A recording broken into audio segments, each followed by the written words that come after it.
दोस्तों, क्या आपको पता है हाल ही में राजस्थान की पुलिस ने एक साधु को गलती से जेल में डाल दिया। ये सुनकर सबकी आंखें खुली की खुली रह गईं। साधु बाबा की गिरफ्तारी के पीछे की कहानी कुछ ऐसी है कि हर कोई हैरान रह गया।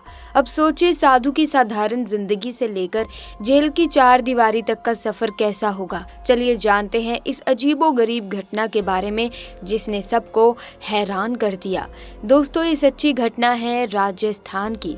एक समय की बात है जब रात के करीब 2 बजे 2 चोर मिलकर एक इलेक्ट्रॉनिक की दुकान में चोरी कर रहे थे। उस समय जब पुलिस टीम वहां पहुंची तो चोर बेहद डर गए और चोरी का सामान वहीं छोड़कर भाग गए। तभी उसी मोड़ पर एक साधु गुजर रहा था। जब पुलिस घटना स्थल पर पहुंची तो उस साधु को देखकर पुलिस ने उस साधु पर शक किया और उनको गिरफ्तार कर लिया। रात के करीब 2 बज रहे थे। पुलिस वालों ने उस साधु को घटना स्थल पर मौजूद होने के कारण जेल में डाल दिया था। पुलिस ने उस साधु से पूछताछ की, लेकिन उनका कहना था कि साधु तो इन सब मोह माया से दूर रहते हैं। मेरा नाम महिम दास जी महाराज है और मैंने 17 साल की उम्र से ही दीक्षा ले ली थी और तब से लेकर आज तक मैं एक शहर से दूसरे शहर में यात्रा करता हूँ। अपनी सफाई में इतना कहने के बाद साधु महाराज अपने ध्यान में लीन हो गए और पुलिस वालों ने उनके खिलाफ चोरी का मुकदमा बना दिया। पूरा 1 दिन बीत चुका था, लेकिन वो साधु महाराज ध्यान अवस्था से बाहर नहीं आ रहे थे। देखते ही देखते 4 दिन बीत गए, लेकिन वो साधु महाराज ध्यान मुद्रा में ही थे और पिछले 4 दिन से उन्होंने अन्न का एक दाना भी ग्रहण नहीं किया था। पुलिस वाले भी ये देखकर हैरान थे कि किसी व्यक्ति में ऐसी एकाग्रता कैसे हो सकती है।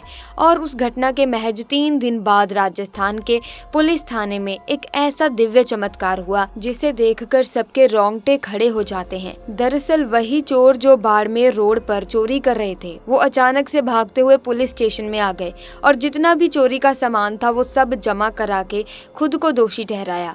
वो दोनों बहुत ही ज्यादा डरे हुए थे। जब पुलिस वालों ने उनसे पूछा कि तुम भागते हुए क्यों आ रहे हो, तो उन चोरों ने बताया कि एक दिव्य साधु हमारे सपने में पिछले 3 दिन से आ रहे हैं और हमें चेतावनी देते हैं कि तुमने जितनी भी चोरी का सामान इकट्ठा किया है वो सब जाकर पुलिस स्टेशन में जमा करा दो।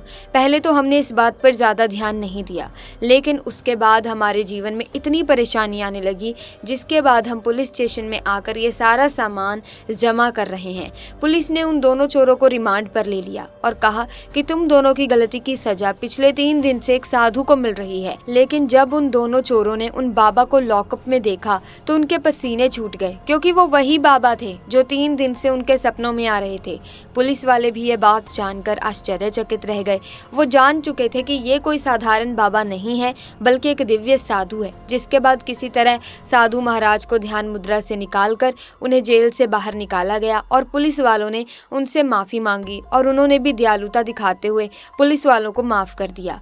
दोस्तों, आपका इस घटना के बारे में क्या कहना है, आप कमेंट सेक्शन में जरूर बताना। अगर वीडियो अच्छी लगी हो, साधु महाराज की भक्ति और एकाग्रता अच्छी लगी हो, तो इस वीडियो को लाइक करें, शेयर करें, चैनल को सब्सक्राइब करें।